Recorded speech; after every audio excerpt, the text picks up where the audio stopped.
We got a bunch of new games this week. Sonic Frontiers released on PlayStation, Xbox, Switch, and PC on November 8th. God of War Ragnarok released on PS4 and PS5 on November 9th. Tactics Ogre Reborn released on PlayStation, Switch, and PC on November 11th. And the PC version of Valkyrie Elysium also came out on November 11th.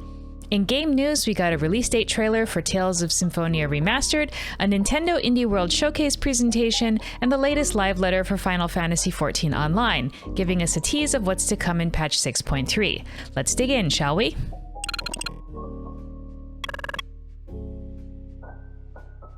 Bandai Namco's Tales of series of Japanese role-playing games has been around since Tales of Phantasia was released in Japan on the Super Famicom in 1995.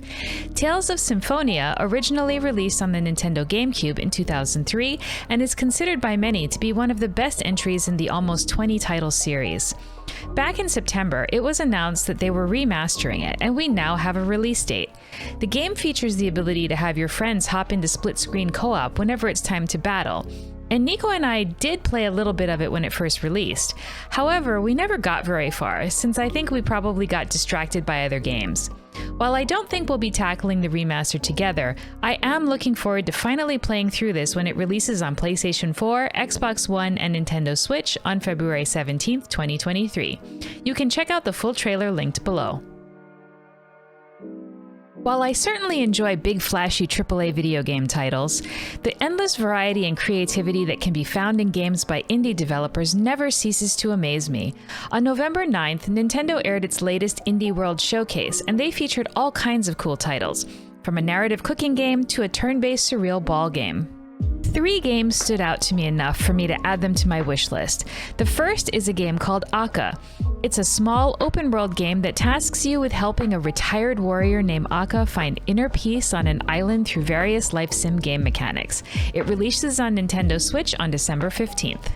The second is called Dordogne, and is described as a narrative adventure game in which you play as both an adult and child version of a character named Mimi, while exploring her late grandmother's house. I was very close to my grandparents when I was a child, and I currently live in my late grandparents' house. And while they've been gone for almost 20 years now, I love the theme of this game because it reminds me of the warm feelings I get whenever I think about them. Not to mention, look at those beautiful watercolor environments. Dordogne is coming to the Nintendo Switch in 2023. The third game is called A Little to the Left, and it's a puzzle game all about tidying messes. While I am often sloppy with certain things, like tossing all the mail on the dining room table until there's no place to actually eat, there are certain things that are always precisely in their places, and I love the feeling of having things organized in very particular ways.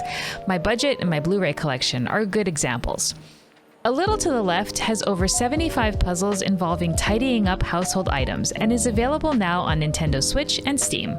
There were a bunch of other indie games showcased in the video, and it's only 25 minutes long, so I highly suggest checking out the whole presentation linked below. And finally, we got news about the next major patch in Final Fantasy XIV Online from the latest live letter that aired on Friday, November 11th.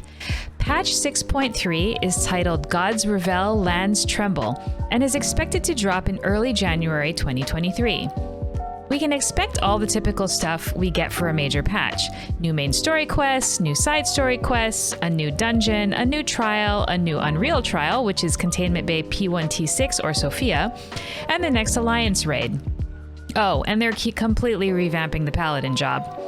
We also got some details about additional content, some of which isn't coming until 6.35, such as a new deep dungeon, more Hildebrand adventures, tool enhancement quests for crafting and gathering jobs, island sanctuary updates, a new treasure map dungeon, new Loporrit tribal quests for crafting jobs, new custom deliveries, the next step of the Manderville weapon quest, gold saucer updates, the addition of more housing, and various UI improvements. In other words, I'll be really busy.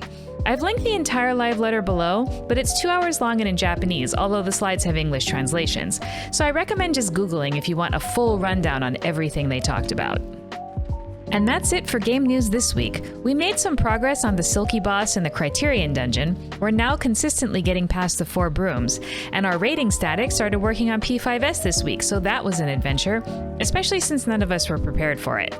I've also been playing more Elden Ring, Harvestella, and Shin Megami Tensei 5. I need more hours in the day, please. We also dove into Warhammer Vermintide 2 since it was free on Steam recently, although not anymore. That was fun. If you're interested in seeing our mom and son streaming adventures, give us a follow on Twitch. We play games together every week on Wednesday through Saturday, and sometimes we'll sneak in solo game streams as well. Please like and subscribe here on YouTube too, so you can join me again next week for more news and adventure. Until then, play lots of games and have an awesome week.